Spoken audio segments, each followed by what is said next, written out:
You go to my head and you linger like a haunting refrain.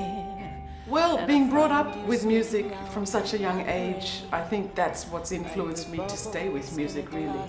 My father was a composer, a guitarist, a singer, and he recorded, and his music was played on the radio in Fiji. So he was serious. He was an architect as well, but he played music professionally for a long time.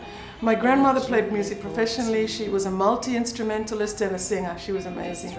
I just grew up with it and I thought everybody had that. And then when I went to school, I realized that that's not normal. Actually, I think the first song I ever sang was Girl from Ipanema, which was jazz. That was the first time I performed publicly. And then that was in Fiji. And I think I was about 16. I went to Australia and started to work with bands, and I worked with Mississippi Delta Blues, so that was still in the jazz sort of style. I did Latin stuff, which was also jazzy. And then I never really did anything. I love reggae, but I never actually was in a reggae band. Although when I went back to Fiji as an adult, I performed in a band and we played jazz and reggae. We played a lot of jazz and reggae, and we'll talk about that because you're going to talk about one of the albums which has got a lot of reggae on it. Yeah. Well, my father's from Fiji and we went there when I was 11, so I grew up there and went to school there. And then that's where I sang my first song, I think. From my memory, and then later as an adult I went back again and I actually worked in the radio station. I was head of the English department, programming English department for advertising and all the rest of it. And then I hooked up with Tui Ravai and the Freelancers. Anyone from Fiji knows about them. They were just amazing musicians. Three of them have passed away since then. Tui Ravai, Vili Tuilavala and Paul Stevens. So those three gentlemen have passed away. But we had about 3-4 great years at Traps, playing all the top stuff like Earth, Wind and Fire. We did originals, we did Earth, Wind and Fire, and just lots of stuff. At that time, yes. I can't say now because I haven't lived there since I came to Egypt. Now I left Fiji in 2008. But in 2008 I had only spent maybe 3 months there. At that time the music industry was pushing itself, it was trying to get up. There were a lot of things going on politically and it was just trying to get to where it was before. But back when I was with the Freelancers, it was an amazing time to be performing. There was lots of live work, there were a lot of functions, people wanted live bands all the time. Recordings, all the time, recording. They had good gear, but they needed better engineers. You need people who know how to work their gear, so they needed better engineers. However, we still had good recordings at that time. I don't know if it's ever going to come back to what it was, or if it's perhaps already surpassed it. I don't know. Maybe but it was definitely influential for me at the time. It made recording possible, whereas now you have to think about costs, like, how are we going to pay for this? At that time, everything was possible, and we did it. We utilized the opportunities. Actually, his company is Safe and Sound Productions, and he's more of a production guy for rap artists. He can rap and he does compose lyrics. But he does more production. He creates the beats, he creates the music. His work is very good, and I'm not just saying that because I'm his mother, but his work is amazing, I think. And a lot of artists, as soon as they hear his stuff, they go like, oh, I want it. The great thing for me was that I could say, I'm your mother, I want this one and that one and that one. So that was nice. He gave me a track in 2005, and I was living in Japan at the time. There were 2 young rap artists. They were unknown, but they were rising, and I just said, come on, let's just put this down. So we put a fusion thing down. Like you said, I like the fusion stuff. I like collaborations.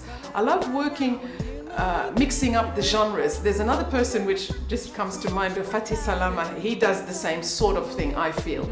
He likes mixing things up. I love fusion. These 2 guys came on, they rapped in Japanese. I'm singing in English. We made a music video, it's on YouTube, and that's what I like doing. And that was my son's track. Since then, he's given me another track, which released last year, the year before, 2012, I think it was, to think that out.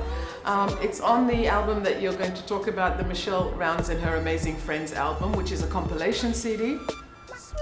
This track, I found a young Egyptian artist in 2010. At that time, he was only 17, I think, or 18, 17. His name is Lil Ghari, and he's from Black Devil's Family. I saw them at an open mic event, and I just said, okay, that guy, I need him for something that I have in my mind. It wasn't clear, but I just had an idea. And we hooked up and we put the music down, we put the vocals down over the track, which was again my son's track. Lushka from the Cairo Jazz Club, he mastered and mixed, he mastered the whole thing for us. My son did all the production, the editing, etc. And we released it, and I like it a lot. It's called Time and Space. Yeah, and also, to be honest with you, I think a lot of people just take their careers into their hand and say, okay, I'm a rock artist, I have to go to America now. Okay, that's fine, that's great. I have never had the money to just go like, oh, well, I'll just go here now. You know, if you have that sort of lifestyle, great, good on you. For me, I just go with the flow. So every country I've lived in, I've been taken there. I've been asked to go there. I've been pursued. Was sent an email and they said, oh, we have a gig for you in Egypt. I said, fine, I will take the gig in Egypt. I had no idea that 3-month contract would turn into a 6-month contract and that I would never leave. I had no idea that would happen. So that's how my life goes. I go with whatever is coming. If it's meant to happen, it's going to happen, and I just let it happen. I don't put anything in my head and go, I have to go here, I have to go there. I just let it happen. When I do things that way, for me, it really works well, because then everything moves smoothly, faster. It happens because it's meant to happen. And I ended up in Egypt. I've worked with some amazing musicians, amazing artists. I'm still working with amazing musicians and artists. And we still travel. Like my husband and I left last year. We went to Indonesia for 2 months. Met up with a whole bunch of other musicians. That again was a contract. So I think I'm dominated probably by finances. So if someone has the money and they call me and they say, I'd like you to come and perform here, I say, yes, that would be wonderful. And I get paid to go and I see what will happen. I firmly believe that I'm never told to go anywhere unless I'm meant to go. And so that's why I'm taking places. Does that make sense? Everyone is going to be individual. Everyone is going to have their own way, their own style, their own thoughts, their own feelings, and nobody, even if you think, oh, so-and-so is just like so-and-so, but they're never going to be like so-and-so. Their feeling is going to be different from the other person's feeling. We're all going to be different. However, I think the basis of everything that everybody is doing is about listening. That's what I think. It's about listening and it's about hearing. So you're listening to what's going on around you, no matter what genre you're playing, you're listening to what's happening in the music around you, and you're working within that in your expressive way of doing things. I don't have any criteria as far as to be a musician, you have to be this, that, and the other. I've worked with people with all kinds of personalities, all kinds of egos, big egos, small egos, no egos, all sorts of, and all of them are either great or pretty good or what, there's no criteria.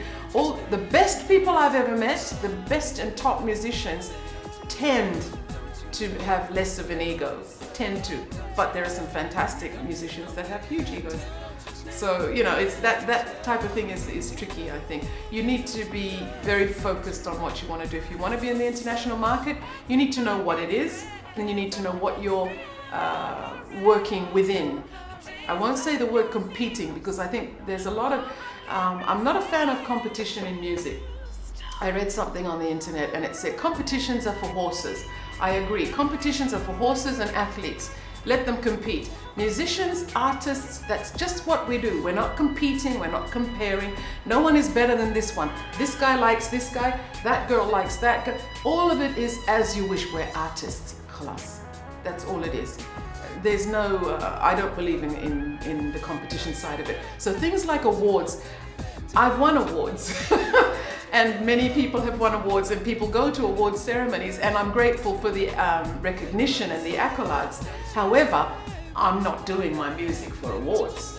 Do you know what I mean? So that's my attitude to the entire thing. I'm doing it because I have to.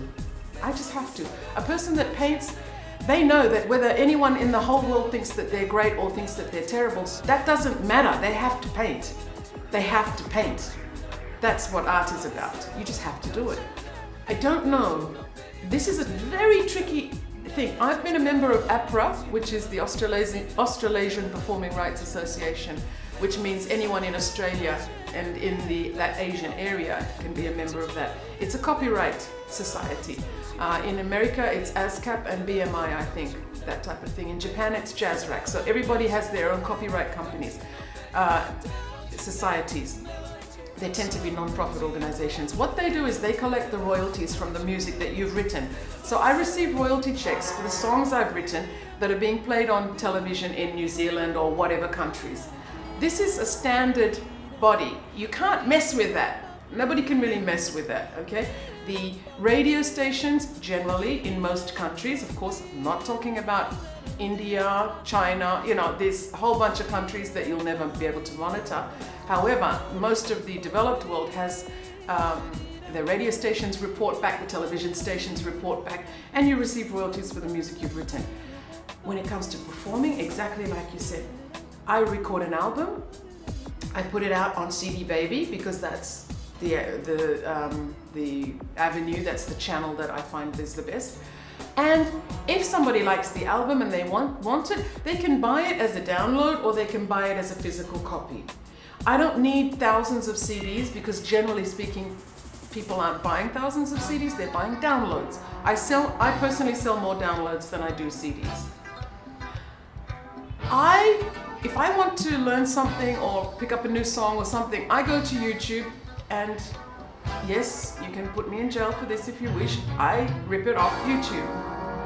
Everybody else is ripping me off YouTube as well. My original videos are on YouTube, and if you want to learn my songs, you can just go to YouTube and rip me off YouTube, and there you got an original with video for nothing. I don't believe you can police that. I don't think you can stop that from happening. And I don't really want to stop that from happening. I want people to be able to see me and pick up what they want. I'm selling what so you might say, oh, well, okay, then why would I bother buying your CD? Because if you really care about my music and you want my music, the CD is a very, very high fidelity wave file, huge. And you will get a very good quality copy of that particular song. However, you will get an MP3 version of the song on YouTube.